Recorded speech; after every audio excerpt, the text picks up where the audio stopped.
2010 साली अशोकराव चव्हाणांनी पहिला GR काढला आणि त्याच्यामध्ये वाहन चालक, डेटा एंट्री ऑपरेटर, तांत्रिक पदे, लिपिक आणि शिपाई,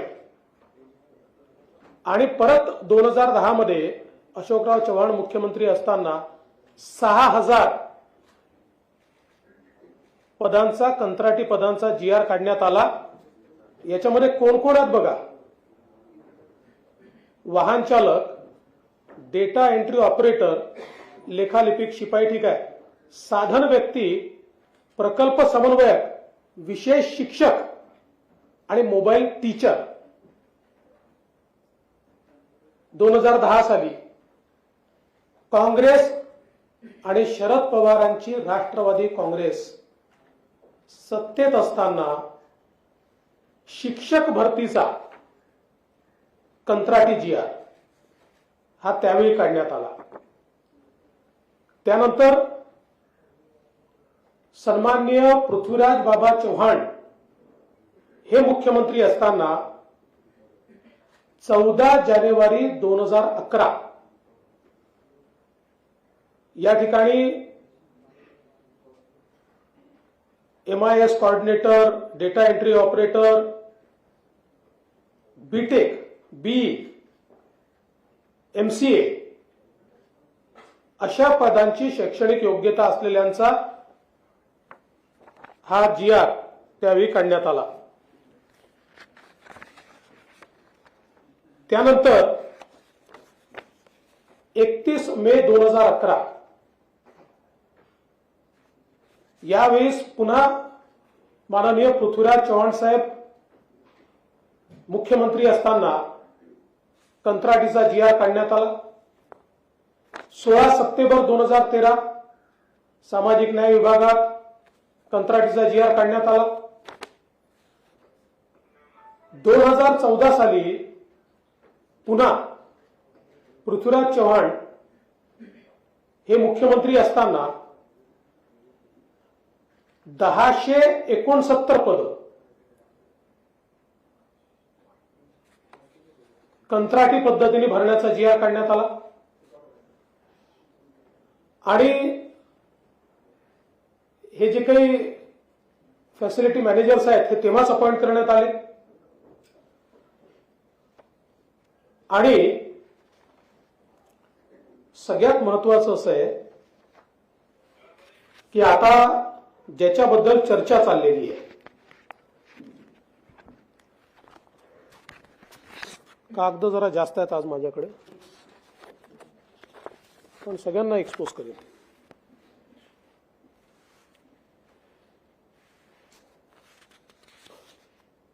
आता 1 सप्टेंबर 2021 कोण होतं मुख्यमंत्री? सन्माननीय उद्धव बाळासाहेब ठाकरे। 1 सप्टेंबर 2021 ला RFP ला सरकारची मान्यता मिळाली। 2 सप्टेंबर 2021 ला महाटेंडर पोर्टलवर RFPचा मसुदा प्रकाशित झाला। 9 सप्टेंबर 2021 रोजी निविदापूर्व बैठक घेण्यात आली। 31 जानेवारी 2022 निविदा दाखल करण्याची अंतिम मुदत। सगळीकडे मुख्यमंत्री कोण आहेत? उद्धवराव बाळासाहेब ठाकरे। आणि सरकारचे संरक्षक कोण आहेत? सन्माननीय शरदचंद्रजी पवार।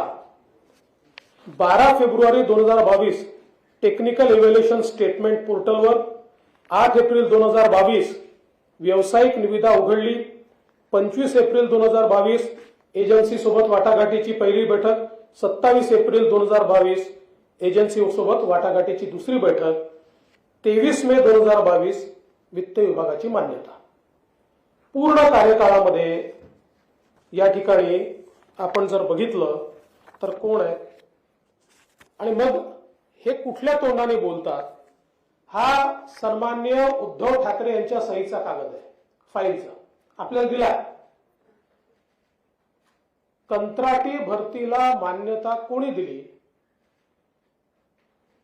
उद्धव बाळासाहेब ठाकरे यांच्या सरकारने त्यांच्या सहीने माननीय शरद पवार साहेबांच्या आशीर्वादाने या ठिकाणी ही मान्यता देण्यात आली। हा शासन निर्णय बघा, म्हणजे हे पत्र आहे, पत्र उभं आहे 15/6/2020। काय म्हटलंय? बाह्य यंत्रणेकडून काम करून घेण्यासाठी एजन्सी नियुक्त करण्याबाबत 17 जुलै 2020।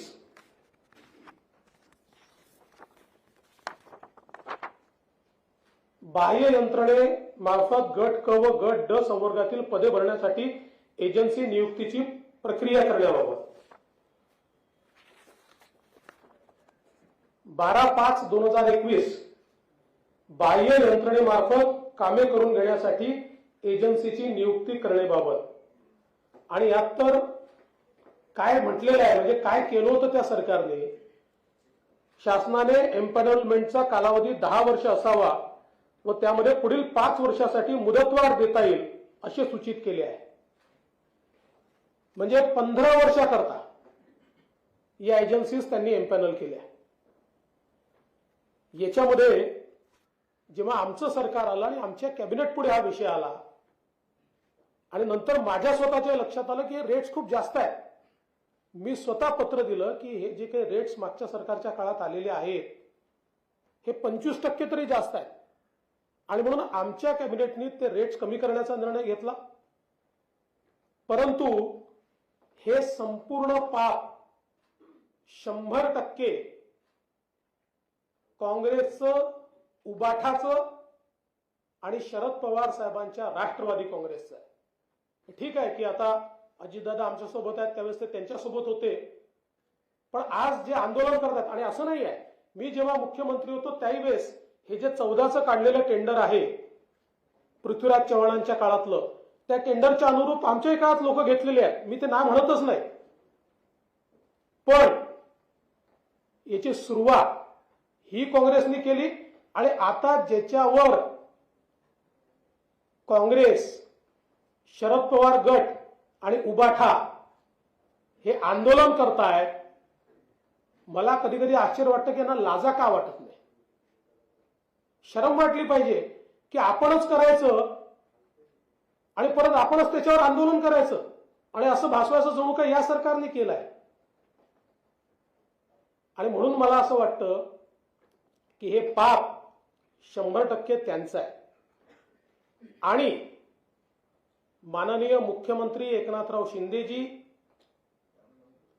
आणि उपमुख्यमंत्री अजित पवार यांच्याशी मी चर्चा केली आणि मी त्यांना सांगितलं त्यांच्या पापाचं ओझं आपल्या सरकारने का उचलायचं।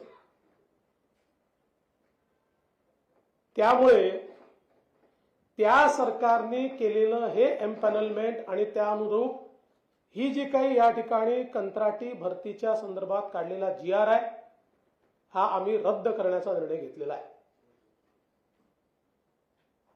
कारण पाप त्यांनी करायचं, आमच्या माथ्यावर फोडायचं आणि त्यांनीच आंदोलन करायचं हे आम्हाला मान्य नाही। आणि माझं तर मत आहे की आता मी तर आपल्याला सहीचा कागदच दिलेला आहे, अप्रुव्हलच श्री उद्धव बाळासाहेब ठाकरे यांनी दिलेला आहे। मग आता माझा सवाल आहे की उबाठा, उद्धव बाळासाहेब ठाकरे यांची सेना, शरद पवार यांची राष्ट्रवादी आणि ज्यांनी याची सुरुवात केली ते काँग्रेस, आता महाराष्ट्राची माफी मागणार आहेत का? युवकांची दिशाभूल केल्याबद्दल, स्वतःचं पाप दुसऱ्याच्या माथी मारल्याबद्दल त्यांनी माफी मागितली पाहिजे। आणि ते माफी मागणार नसतील तर आमच्या पक्षांना त्यांना रोज उघडं करावं लागेल आणि जनतेत जाऊन उघडं करावं लागेल। हे सगळे कागदपत्र आम्ही जनतेमध्ये नेणार आहोत। आणि एवढंच नाही तर अलीकडच्या काळामध्ये पवार साहेब आधी असं करत नव्हते, पण जेव्हापासून त्यांचा पक्ष फुटला तेव्हापासून पवार साहेब देखील असं करायला लागले. आता पवार साहेबांनी सांगितलं की मुंबईच्या पोलीस दलामध्ये कंत्राटी भरती. आता काय केलंय, 3 वर्षापर्यंत मुंबईमध्ये 3 वर्ष उद्धव बाळासाहेब ठाकरेजी यांच्या काळामध्ये, शरद पवार साहेबांच्या काळामध्ये मुंबईमध्ये एकही भरती झाली नाही. आणि दरवर्षी 3,000, 4,000, 5,000 पोलीस हे निवृत्त होतात. आणि त्यामुळे एक मोठा बॅकलॉग त्याच्यामुळे तयार झाला. आम्ही नियमित पोलीस भरती सुरू केली. यावर्षी 18,311 ची पोलीस भरती आम्ही केली आहे, ज्यामध्ये मुंबईला 7,076 पोलीस शिपाई आणि 994 वाहन चालक आम्ही दिले. परंतु ही भरती झाल्यानंतर ट्रेनिंग होऊन ते फोर्समध्ये जॉईन होतपर्यंत जवळजवळ 1 वर्षापेक्षा जास्त, 1.5 वर्षाचा कालावधी जातो. आणि हे 18,000 जे आम्ही केले आहेत हा रेकॉर्ड आहे. याच्यापेक्षा जास्त याकरता करता येत नाही की आपली ट्रेनिंगची फॅसिलिटीज 8,000 लोकांकरता तयार केली आहे, जी आता वाढवून 18,000ची ट्रेनिंग फॅसिलिटी. कारण एक प्रकारे 3 वर्षाची भरती एकत्र आपण करतो आणि तेवढी ट्रेनिंगची फॅसिलिटीज नाही आहे. मात्र तरी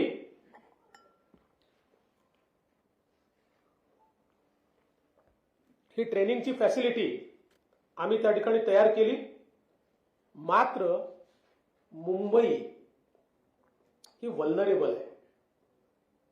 मुंबईवर सातत्याने आतंकवादाचा, दहशतवादाचा धोका असतो. आणि म्हणून मुंबईमध्ये 7,000, 10,000, 12,000 पोलीस कमी, उद्या एखादी घटना घडली तर हे सांगता येत नाही की आम्ही पोलिसांची भरती केली नाही म्हणून घटना घडली. आणि म्हणून काय निर्णय केला, तर जोपर्यंत हे ट्रेनिंगवरनं येत नाही तोपर्यंत महाराष्ट्र सरकारने स्वतः तयार केलेले महाराष्ट्र राज्य सुरक्षा महामंडळ, आणि आपल्याला कल्पना असेल की महाराष्ट्र राज्य सुरक्षा महामंडळ सुरू करताना त्याच्या मागची भूमिका काय होती. पोलीस भरतीमध्ये समजा 7-8 हजार जागा असतील, एलिजिबल 50,000 लोक येतात. पहिले 7,000 हे पोलीसमध्ये गेले तर नंतरचे 1,000, 1,200, 1,300 लोक हे सुरक्षा महामंडळात घ्यायचे, त्यांना ट्रेनिंग द्यायचं आणि त्यांच्या माध्यमातून एअरपोर्टची सिक्युरिटी असेल, एखाद्या मंदिराची सिक्युरिटी असेल किंवा तत्सम कामं किंवा प्रायव्हेट आस्थापनांना कधी कधी पोलीस सुरक्षा द्यावी लागते, त्याच्याकरता त्यांचा उपयोग करायचा. याकरता शासनाने महामंडळ तयार केलं. आणि आता पोलीस कमी असल्यामुळे हा GR एवढाच काढलाय की जोपर्यंत ट्रेनिंग होऊन हे पोलीस येत नाही तोपर्यंत महाराष्ट्र राज्य सुरक्षा महामंडळाचे 3,000 पोलीस हे मुंबईमध्ये वापरले जाते. आणि याच्याकरता त्यांचा पगार आता महामंडळातनं न निघता मुंबई पोलिसांकडनं निघेल. त्यामुळे सरकारमध्ये जेव्हाही कुठल्याही विभागाला खर्च करायचा असतो त्यावेळेस त्या विभागाला GR काढावा लागतो. म्हणून GR एवढाच काढलेला आहे की या 3,000 पोलिसांचा पगाराचा खर्च आता महाराष्ट्र सरकारच्या आस्थापनेवरनं होईल, मुंबईच्या आस्थापनेवरनं होईल. आता याला काय सांगितलं, हे कंत्राटी पोलीस भरती करताय. एकूणच राज्यामधल्या तरुणांमध्ये असंतोष तयार करण्याचा प्रयत्न, राज्याला अराजकाकडे नेण्याचा प्रयत्न या ठिकाणी करण्यात येतोय. कुठल्याही परिस्थितीमध्ये महाराष्ट्राचं सरकार हे महाराष्ट्रातल्या युवा शक्तीच्या पाठीशी उभा आहे. आम्ही भरती सुरू केली आहे, मोठ्या प्रमाणात भरती चाललेली आहे. मी सांगितलं 18,000 पोलिसांची भरती ऍट वन गो ही कधीच झाली नव्हती, जी यावर्षी आम्ही केलेली आहे. आणि म्हणून आज यांचा चेहरा आम्ही उघडा पाडलाय. आणि अनेक विषय, मी याच्यानंतरही प्रेस घेणार आहे, ही काही अंतिम नाही आहे. अनेक विषयांमध्ये यांना मी उघडं पाडीन. कारण यांची अकर्मण्यता, यांचा भ्रष्टाचार, याच्यामुळे महाराष्ट्राचं आतोनात नुकसान यांनी केलं आहे. आणि तरी हे जर तोंड वर करून आमच्यावर आरोप करणार असतील तर यांचा बुरखा मला फाडावाच लागेल. आपण रद्द करायचं म्हणजे आपल्या काळात जे 6 की 9 एजन्सीज एम्पॅनल झाल्या, जीआर कडून काही महिने ते पण रद्द करणार का? आणि जी 3000 मला असं वाटतं की मी जे सांगितलं ते तुमच्या लक्षातच आलं नाही. ऐकून घ्या. आमच्या काळात ते झालेलं नाही. मी त्याची क्रोनॉलॉजी आपल्याला सांगितली. या ज्या 9 एजन्सीज आहेत त्याचा जीआर रद्द करतोय. या 9 एजन्सीजच्या एम्पॅनलमेंटचं काम मागच्या सरकारने, त्याचीच मान्यता उद्धव बाळासाहेब ठाकरेंनी दिलेली आहे. आम्ही नाही दिलेली. आमच्याकडे तर कॅबिनेटला आलं फक्त ते, आणि आम्ही त्याचे दर कमी केले कॅबिनेटने. त्याच्यामुळे तेच आम्ही रद्द करतोय. मुंबई पोलिसांच्या जे 3000 लोक आपण घेणार आहोत त्याच्याबद्दल 2 प्रश्न आहेत की एक तर ते 11 महिन्यानंतर परत त्या कॉर्पोरेशन मध्ये जाणार का आणि त्यांना पोलीस म्हणून आपण ट्रीट करणार का? आणि तिसरं म्हणजे 50,000 पोलीस मुंबईत आहेत, त्यापैकी व्हीआयपी सुरक्षेवर त्यापैकी किती पोलीस तैनात आहेत? मला असं वाटतं पहिली गोष्ट तर अशी आहे की हे जे काही पोलीस आपण तिथे घेतो हे पोलीस म्हणूनच तिथे येतात. त्यांना वेगवेगळ्या आस्थापनेवर पोलीस म्हणूनच आपण त्यांना तो जॉबच आपण तो देतो. त्यामुळे ते येतील 11 महिन्यांनी त्यांच्या कामावर पुन्हा परत जातील. जसं आपण अनेक वेळा आपल्याकडे राज्य रिझर्व्ह फोर्स असतो, कधी आपल्याला केंद्रीय रिझर्व्ह फोर्स बोलवावा लागतो, त्यास आपण पैसे देतो त्याचे. जेव्हा आपण केंद्रीय रिझर्व्ह फोर्स बोलवतो त्यावेळी आपण जीआर काढून त्याचे पैसे देतो. आपण जो पहिला उद्धव ठाकरेंचं जो पत्र दाखवलं, आपण 3000 भरती करतो, त्यावेळेस पण एवढाच आकडा होता नंबर 1 प्रश्न. आणि वारंवार शरद पवार जे म्हणतात की तुम्ही कुठेतरी आरक्षण जे मिळालं होतं ते मिळालं नाही, हे त्यांचे वारंवारचा आरोप असतात. त्यावर नाही, याचं उत्तर पवार साहेबांनी दिलं पाहिजे की त्यांच्या सरकारने जेव्हा हा निर्णय घेतला पवार साहेबांच्या, त्यावेळेस त्यांना का आठवलं नाही आरक्षण? हा आम्ही घेतलेला निर्णय नाही आहे. हा प्रश्न शरद पवार साहेबांना विचारला पाहिजे. हा प्रश्न उद्धव ठाकरेंना विचारला पाहिजे. आज जे प्रश्न करताय, मी तुम्हाला क्रोनॉलॉजी दिली आहे, सगळं त्यांनीच केलंय. सर आपने कहा कि सब कुछ रद्द कर दिया गया, तो नई भर्ती कब शुरू होगी? ठीक है, नई भर्ती चालू ही है. ये तो फैसिलिटी मैनेजमेंट का टेंडर था, ये हम रद्द कर रहे हैं. नई भर्ती तो चालू ही है.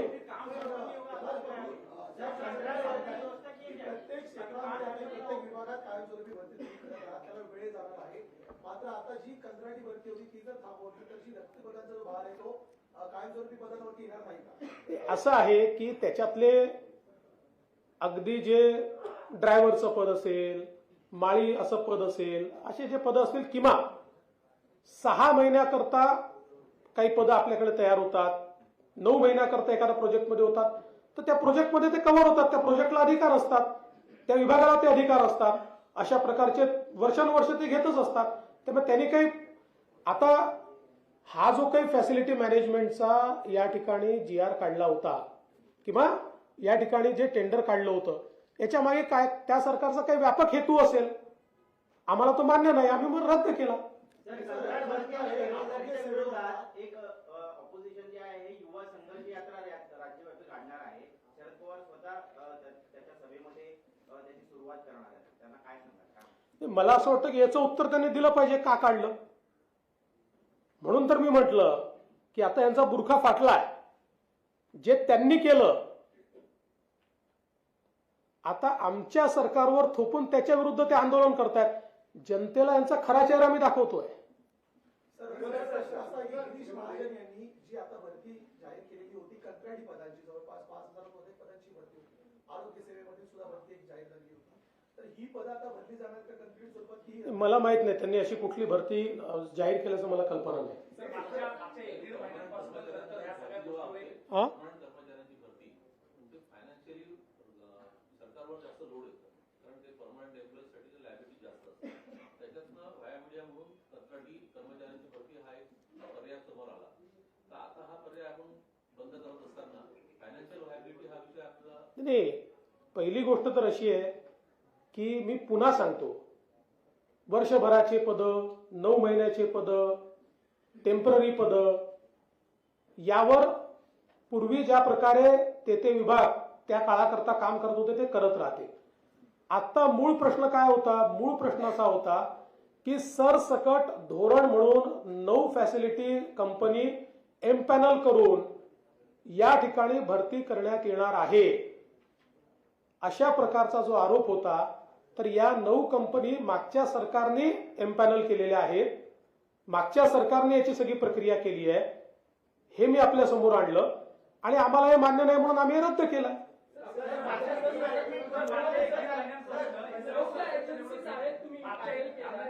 मागच्या 1 महिन्यांपासून अगदी मुख्यमंत्री उपमुख्यमंत्री देखील कंत्राटी पद्धतीवर इतकी टोकाची टीका झाली. एवढं सगळं होत असताना तुम्ही नेमकं आज या उत्तराला समोर आलेला आहात, नेमकं याच्या मागचं कारण नाही, याच्यापूर्वी सभागृहातही सांगितलं, पण कधी कधी काय आहे की पुराव्यासहितच द्यावं लागतं. आता सभागृहामध्ये हे उत्तर मी दिलेलं आहे. जे सभागृहात असतील त्यांनी ऐकलं आहे की तुमच्या काळातलं आहे. त्यावेळेस ते चूप बसतात आणि पुन्हा तेच आरोप लावतात. आणि म्हणून आता जाणीवपूर्वक पुराव्यांसहित तुमच्याकडे हे दिलेलं आहे. पण मागच्या निर्णय आपण रद्द केले, तुम्ही जी आर रद्द केला म्हणाला, फॅसिलिटी मॅनेजमेंट कंपनी सुद्धा रद्द झालेल्या आहेत. याचा अर्थ याच्या पुढे राज्य सरकार कंत्राटी भरती अजिबातच करणार नाही. मी पुन्हा पुन्हा सांगतो की पूर्वी जी पद्धत होती की एखाद्या विभागामध्ये 6 महिन्याचे पदं तयार होतात, 9 महिन्याचे होतात, 11 महिन्याचे होतात, काही पदं हे टेम्पररीज पदं आहेत, त्याच्यावर त्या प्रोग्राम अनुरूप जी काही भरती व्हायची तर त्यांचे अधिकार कायम आहेत. पण एक धोरण म्हणून जे मागच्या सरकारने स्वीकारलेलं होतं की सरसकट 9 लोकांना फॅसिलिटी मॅनेजमेंटमध्ये हे सगळं आउटसोर्स करायचं, ते आम्ही रद्द केलं. तुम्ही असं म्हणालात की कंत्राटी भरती हे उद्धव ठाकरे आणि शरद पवार सरकारचं पाप आहे. तुम्हीही तुमच्या सरकारने तोच अध्यादेश काढून ते कॅरी फॉरवर्ड केलं. त्यानंतर आंदोलनं आणि टीका झाली. आता तुम्ही अध्यादेश मागे घेता तर ते आंदोलन आणि टीका याचा इम्पॅक्ट म्हणायचा की सरकारवर ओढवलेली नामुष्की म्हणायची? पहिली गोष्ट, असा कुठला अध्यादेशच नाहीये. हा कुठला अध्यादेश आला?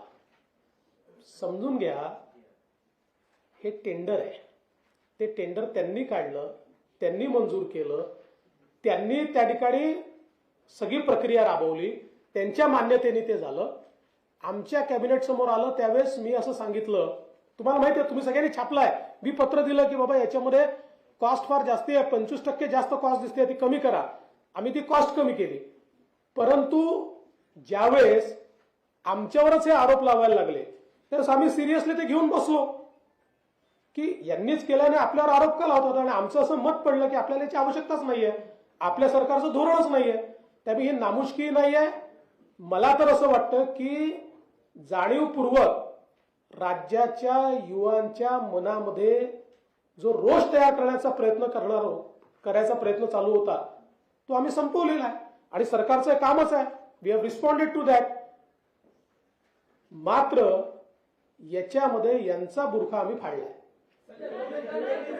चला याच्या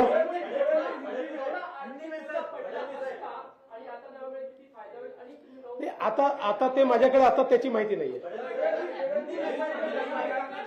आज महाराष्ट्र में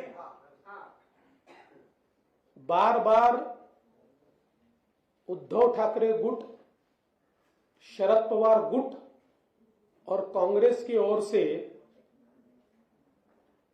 कंत्राटी भर्ती के बारे में विषय उठाया जा रहा था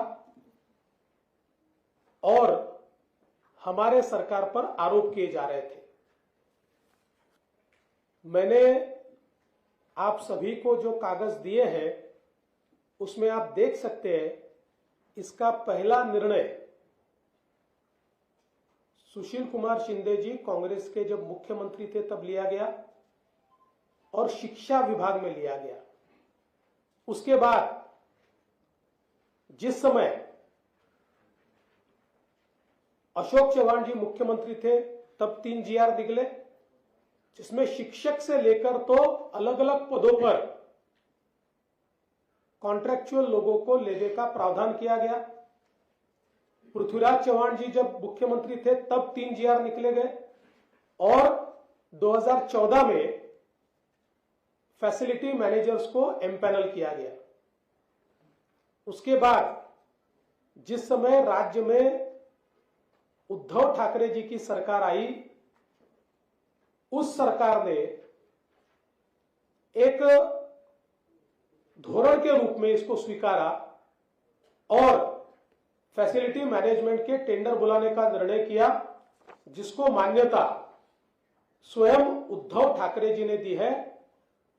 ये उनकी सिग्नेचर है और इसकी सारी प्रक्रिया ये उनके ही काल में पूरी हुई। और उसके बाद जब हमारी सरकार आई, हमारी सरकार के पास ये मान्यता के लिए आया, मान्यता के लिए नहीं, कैबिनेट के सामने आया, उस समय मैंने खुद ये पॉइंट आउट किया था कि इसको कैबिनेट में लाकर इसके रेट्स कम कीजिए। 30%, 25 से 30% ये रेट ज्यादा है।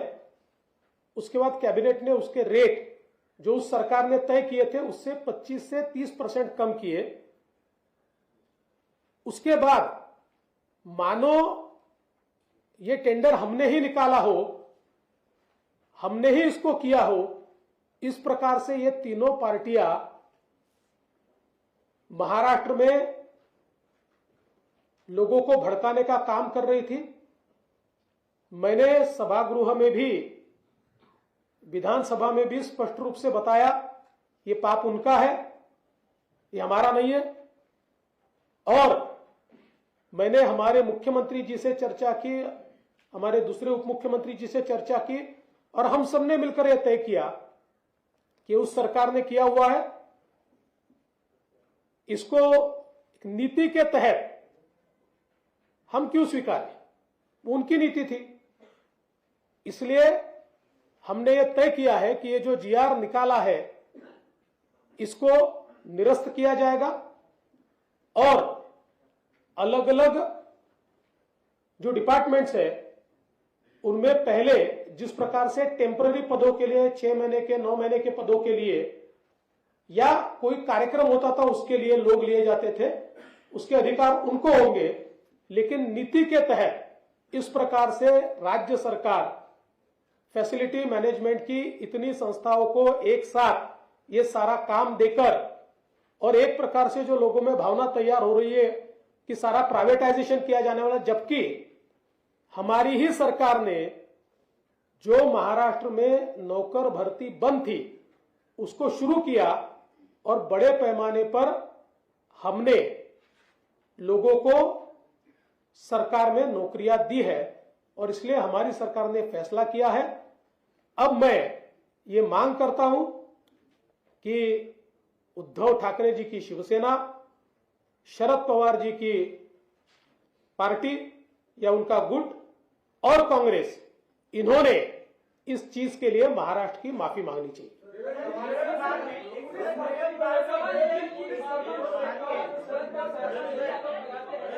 आप आरक्षण रद्द करना चाहते हैं और जब पुलिस में इतनी बड़ी भर्ती आप करेंगे तो सुरक्षा के भी सवाल खड़े होंगे।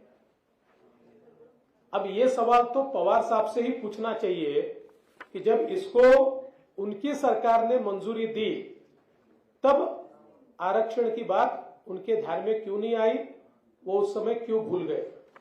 जहां तक पुलिस का सवाल है, 3 साल से पुलिस में भर्ती नहीं हो पाई, एक बड़ा बैकलॉग तैयार हुआ। हमने इस साल वो सारी भर्ती की।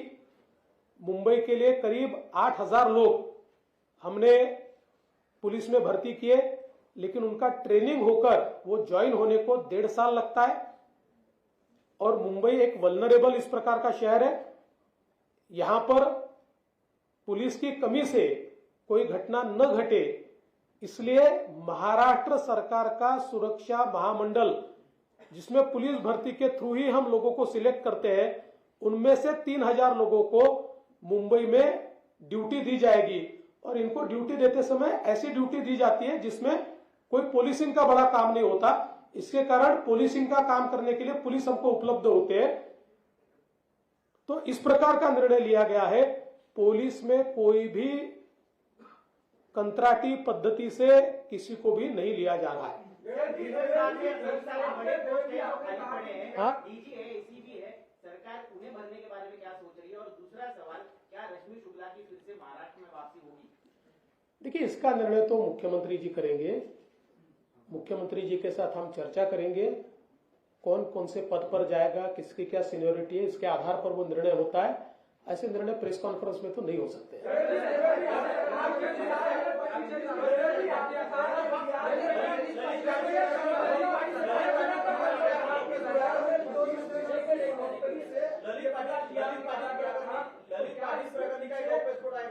करप्शन की वो आ रही है क्या कि 25% ज्यादा एक्सेस पैसे में जीआर निकाला? अभी वो तो देखेंगे, अभी क्यों निकला, कैसे निकला, ध्यान देंगे उसकी ओर।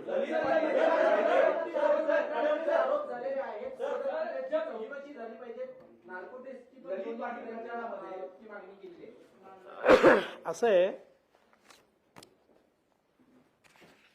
मी ललित पाटील प्रकरणावर बोललो तर मुख्य ज्याकरता मी प्रेस घेतली आहे ते तुम्ही सोडून द्या। आता तुमचा जो काही विषय आहे तो मलाही समजतो।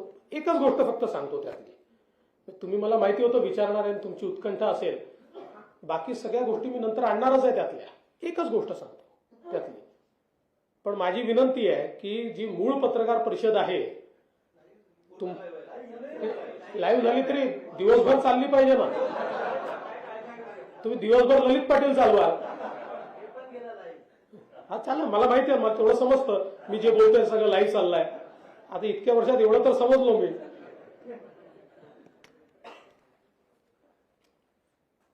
असं आहे की ललित पाटील याला अटक झाली 10-11 डिसेंबर 2020 ला, आणि ज्यावेळेस अटक झाली त्यावेळेस उद्धव बाळासाहेब ठाकरे यांची शिवसेना, तेव्हा एकच शिवसेना होती, पण उद्धव बाळासाहेब ठाकरे यांनी त्यांना नाशिकचं शिवसेनेचं प्रमुख केलं होतं। त्यावेळेस ते उद्धव ठाकरे यांचे नाशिकचे शिवसेनेचे अध्यक्ष होते, प्रमुख होते।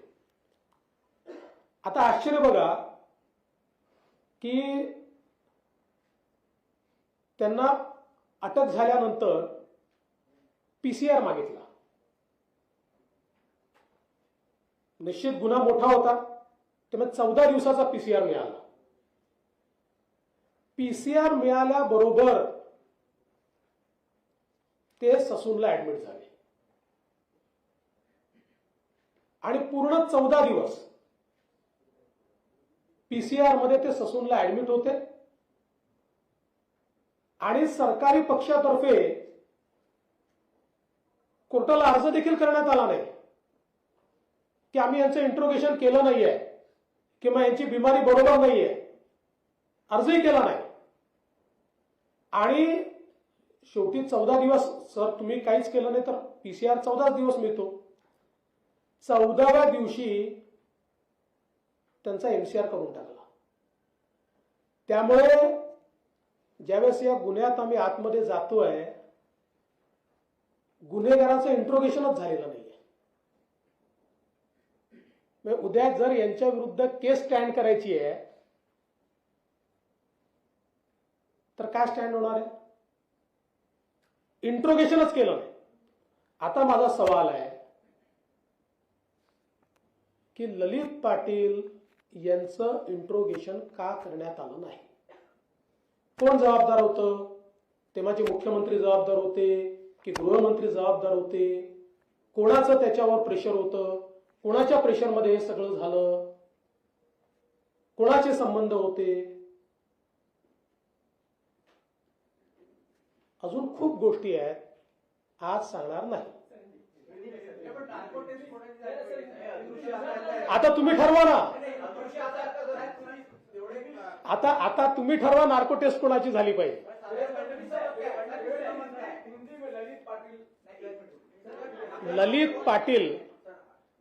ललित पाटिल इनको दिसंबर 2020 में अरेस्ट हुई। अरेस्ट के बाद उनका पीसीआर हुआ। पीसीआर 14 दिन का होता है। जैसे ही पीसीआर हुआ, ललित पाटिल ससून में एडमिट हुए और पूरे 14 दिन वो ससून में एडमिट थे और सरकार की तरफ से अर्जी भी नहीं लगी कि भाई इनका मेडिकल बोर्ड के सामने खड़ा कीजिए, या चूंकि ये 14 दिन पूरे ससून में एडमिट है तो हमको पीरियड बढ़ाकर दीजिए। ऐसी कोई अर्जी नहीं हुई, उनका एमसीआर हुआ।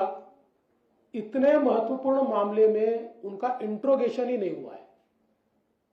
यानी जब केस कोर्ट में चलेगी तो जिसका इंट्रोगेशन ही आपने किया नहीं है उसको आप कैसे कन्विक्ट करोगे? तो मेरा सवाल है, अब ये इतना नार्को टेस्ट और क्या क्या ये जो बोल रहे हैं, इनको मेरा सवाल है ये बताइए। और उस समय ये ललित पाटिल उद्धव ठाकरे जी के शिवसेना के नासिक के शहर प्रमुख थे, इसलिए उनको ये सहूलियत मिली क्या? किसके फोन से मिली? मुख्यमंत्री के, गृह मंत्री के और किसी के? और इसमें भी बहुत चीजें बाहर आने वाली है। मैं आज इसलिए नहीं बताता हूं क्योंकि आज मैंने आपको दूसरी खबर दी है। धन्यवाद। मागच्या पिढीच्या परंपरा आणि पुढच्या पिढीच्या अपेक्षा यांना एकाच छताखाली एकत्र आणणाऱ्या तुमच्या मनातल्या घराला भेट द्या. रिडेव्हलपमेंट क्षेत्रातलं कोथरूड मधलं सगळ्यात विश्वसनीय नाव बढेकर ग्रुप, नाते विश्वासाचे.